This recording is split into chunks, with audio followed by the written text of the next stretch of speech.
कि अभी महाराजा नाम की कोई फिल्म आने वाली है। उसका फिल्मांकन हो चुका है, 15 तारीख को आने वाली है, जिसमें श्रीनाथ जी और भगवान द्वारकाधीश का पेंडल बना करके अशोभनीय अभिनय उसमें किया गया है। दीमक रात दिन मेहनत करता है, लेकिन वो सर्जन नहीं, विनाश करता है। ठीक वैसे ही बॉलीवुड और नेटफ्लिक्स भी उसी दीमक के समान है जो हिंदुओं और उनकी संस्कृति को नष्ट कर रहे हैं। महाराज फिल्म पर प्रतिबंध लगाए, बॉलीवुड का बहिष्कार करे और हैशटैग के साथ लिखा बॉयकॉट नेटफ्लिक्स और दूसरा हैशटैग देकर लिखा महाराज ऑन नेटफ्लिक्स। ये सोशल मीडिया प्लेटफॉर्म एक्स पर एक पोस्ट थी। दूसरी पोस्ट है कि बॉलीवुड के खान अपने मजहब पर कोई फिल्म क्यों नहीं बनाते। पहले बाप ने पीके बनाई, अब बेटा महाराज फिल्म से आ रहा है। बॉलीवुड हिंदू धर्म साधु संतों को बदनाम करने का एक माध्यम बन चुका है। तीसरी पोस्ट है कि फिल्म लैला द्वारा हिंदुओं की छवि विकृत करने का नेटफ्लिक्स का एक और प्रयास। शो में एंटी हिंदू प्रोपगंडा की भरमार। वर्तमान सरकार को ध्यान में रखकर लोगों को काल्पनिक माहौल से डराना, देश में नकारात्मक माहौल बनाना और दहशत फैलाना है इनका उद्देश्य। इसमें भी हैशटैग के साथ लिखा बॉयकॉट नेटफ्लिक्स और दूसरा हैशटैग है महाराज मूवी पर प्रतिबंध लगाओ। सोशल मीडिया प्लेटफॉर्म एक्स पर महाराज मूवी के विरोध में ये पोस्ट बताने के लिए काफ़ी है कि आमिर खान के बेटे की कोई मूवी आ रही है, जिसके विरोध में पोस्ट और वीडियो लगातार आ रहे हैं। ये सब ऐसा सनातन धर्म के विरुद्ध अभिनय दिखा करके हमारे देवी देवताओं का अपमान डायरेक्टर, एक्टर आदि ये सब नहीं कर सकते। इस पर भी रोक लगना चाहिए। नमस्कार दोस्तों, मैं राजीव चौधरी। आमिर खान के बेटे जुनैद खान एक्टिंग डेब्यू करने जा रहे हैं, यानी अभिनय का आरंभ, और उनकी फिल्म है महाराज OTT पर रिलीज के लिए तैयार है। शायद आज रिलीज हो जाए, लेकिन इससे पहले ही फिल्म विवादों में फंस गई है, जिसके बाद मेकर्स ने बिना किसी प्रमोशन और ट्रेलर के डायरेक्ट फिल्म को OTT पर रिलीज करने का फैसला किया, यानी चुपचाप उतार दी है मूवी।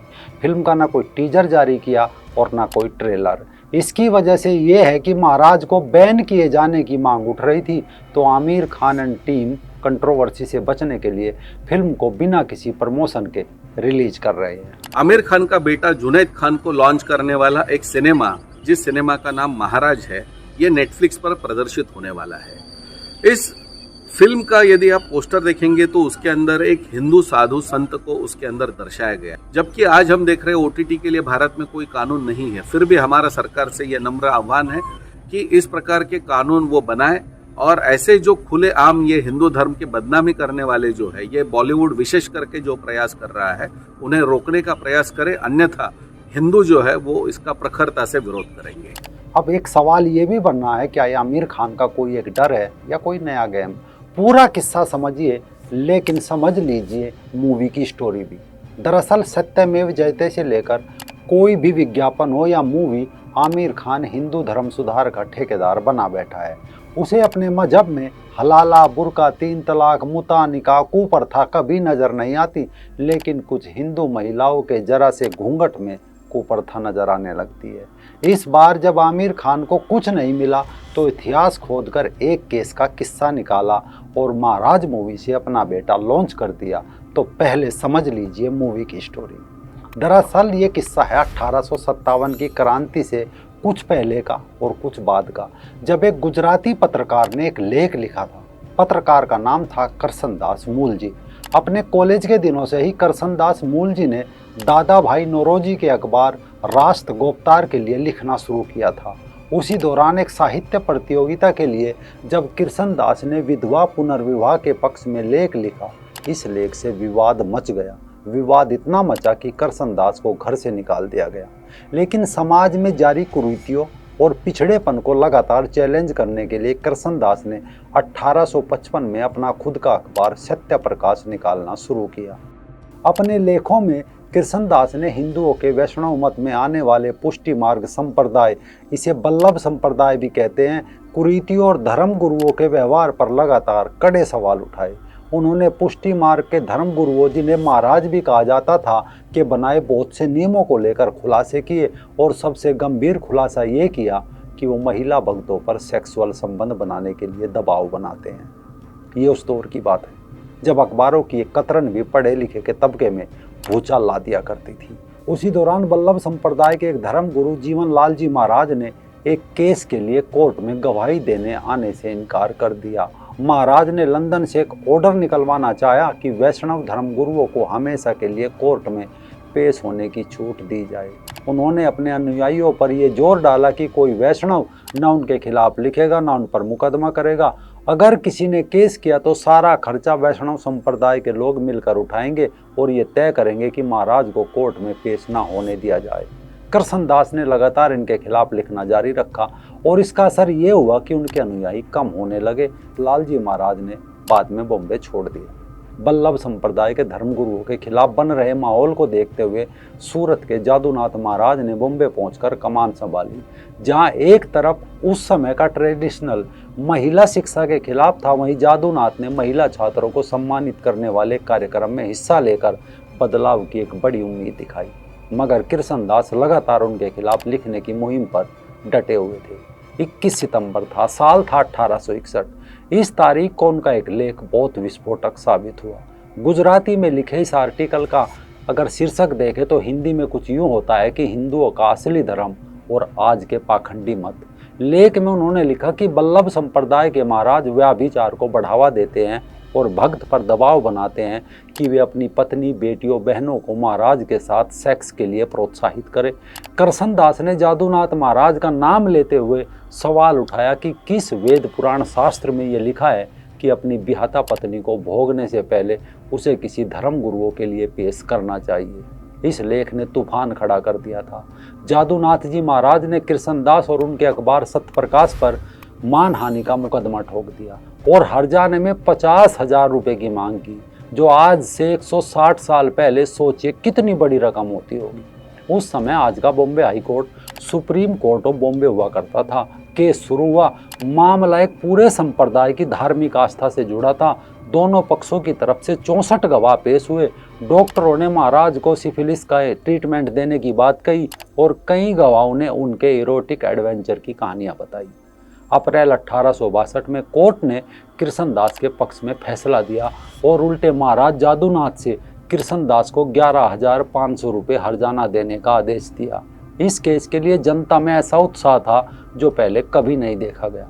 कृष्णदास मूल जी ने जो किया उसके लिए प्रेस ने उन्हें मार्टिन लूथर किंग से तुलना करते हुए कृष्णदास मूल जी को इंडिया का लूथर कहा। दरअसल लूथर ने अपने विचारों से सन 1517 में पादरियों और चर्च की भोग लीला पर हमला किया था। बहरहाल पत्रकारिता के लिए केस एक नजीर बना। महाराज का मानहानि का दावा रिजेक्ट करते हुए कोर्ट ने कहा कि धर्म गुरुओं के दुष्कर्मों को एक्सपोज करके कृष्णदास अपना काम कर रहे थे। जजमेंट देते हुए कोर्ट ने यह भी कहा कि एक पत्रकार जनता का टीचर होता है। प्रेस का असली काम ही लोगों को शिक्षित करना है, ऊपर उठाना है, ज्ञान देना है। इसी ने प्रेस को आधुनिक संसार की सबसे बड़ी शक्तियों में से एक बनाया है। कृष्णदास के समाज सुधार के काम, उनकी पत्रकारिता और निडरता की कहानियां 1.5 सदी से भी ज़्यादा समय तक दबी सी रह गई। इसकी वजह एक ये भी थी कि उनका अधिकतर काम गुजराती में था। अब उनके जीवन पर एक लिखी book Aamir Khan and team के हाथ लग गई। घटना सच थी तो आमिर खान ने सोचा होगा कि अच्छा मौका है, इतिहास से हिंदुओं के मत और सन्यासियों को फिर से बदनाम किया जाए। हिंदू धर्म के सन्यासी भी बदनाम होंगे और उनका बेटा जुनैद भी इस कारण लॉन्च हो जाएगा। तो उस पत्रकार कृष्णदास मूल जी का रोल दे दिया अपने बेटे को। यानी फिल्म में जुनैद एक पत्रकार के किरदार में नजर आ रहे हैं और महाराज बने जयदीप अहलावत से केस लड़ रहे हैं। लेकिन हिंदू जनजागृति समिति ने केंद्र सरकार से आमिर खान के बेटे जुनैद खान की फिल्म महाराज पर बैन लगाने की मांग भी कर डाली है।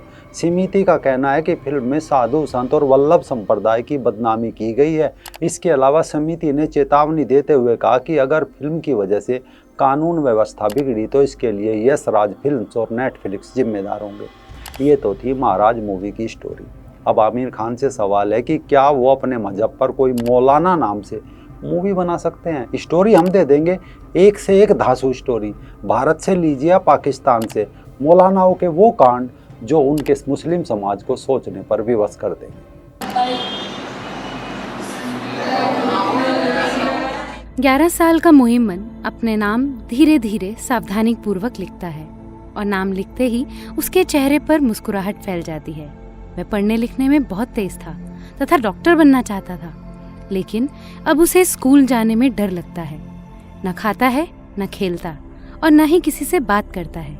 स्कूल का नाम लेते ही वह घर में छिप जाता है, क्योंकि इस वर्ष की शुरुआत में दक्षिण पंजाब के पाकपट्टन शहर के एक धार्मिक स्कूल के मौलवी ने उसके साथ वॉशरूम में कुकर्म करने का प्रयास किया। मुहिम्मन की रिश्तेदार शाजिया ने बताया कि पाकिस्तान के धार्मिक स्कूलों में बच्चों का यौन उत्पीड़न आम बात है। वो कहती है कि मौलवी मोईद शाह को वह बचपन से जानती है और उसे आदतन बाल यौन उत्पीड़क बताती है, जो छोटी बच्चियों से अपनी शर्ट ऊपर करने के लिए कहता है। उसने पहले भी कई लड़कों और 2-3 लड़कियों के साथ भी गलत काम किया है। एक बच्ची से उसने इतनी बर्बरता की कि उसकी रीढ़ की हड्डी टूट गई। एसोसिएटेड प्रेस की खोज में पाया गया कि पूरे पाकिस्तान में मदरसों एवं अन्य धार्मिक स्कूलों में पढ़ा रहे मौलवियों के खिलाफ यौन उत्पीड़न, बलात्कार और शारीरिक उत्पीड़न के कई मामले दर्ज हैं। इन संस्थानों में देश के गरीब बच्चे काफी संख्या में पढ़ते हैं। एक ऐसा ही मामला पाकिस्तान के सुदूरवर्ती इलाके कोहिस्तान का है। यहाँ पिछले 2 साल से एक मजदूर पिता अपने बच्चे यस मोहम्मद को इंसाफ दिलाने के लिए भटक रहा है। वह अपने बच्चे को किसी अच्छे स्कूल में पढ़ाना चाहता था। आर्थिक स्थिति कमजोर होने के कारण उसने अपने शहर से 100 किलोमीटर दूर मानसेहरा के मदरसे में बच्चे का दाखिला करा दिया। एक दिन यस के पिता को मदरसे से फोन आया कि अपने बच्चे को आकर ले जाएं। उसकी स्थिति बहुत नाजुक है। वह भागकर मदरसा पहुंचा और बच्चे को पास के एक सरकारी अस्पताल में भर्ती कराया। लंबे उपचार के बाद वह अब ठीक है। बातचीत में उसके चाचा ने बताया कि मदरसे में छुट्टी के दिन जब यस मस्जिद में कपड़े धो रहा था, मौलवी कारी शमसुद्दीन ने उसे घसीटते हुए मदरसे के कमरे में ले गया। दिसंबर के महीने में अत्यधिक ठंड होने के बावजूद उसके शरीर से सारे कपड़े उतार दिए। फिर डंडे से पिटाई की गई ताकि वह भयभीत हो जाए। उसके बाद मौलवी कई दिनों तक उसके साथ बलात्कार करता रहा। स्थिति बिगड़ने पर एक दिन उसके अभिभावकों को फोन कर उसकी तबीयत खराब होने की सूचना दी गई। अस्पताल के डॉक्टर फैसल मनन सलार जाई बताते हैं कि जब यस को उनके पास लाया गया था तब वह बेहद कमजोर और लगातार चिल्ला रहा था। उसके शरीर पर कई जगह चोट और सिर, छाती और पैरों पर गहरे घाव थे, जैसे कोई दरिंदा 8 वर्ष के मासूम को निरंतर नोचता रहा हो।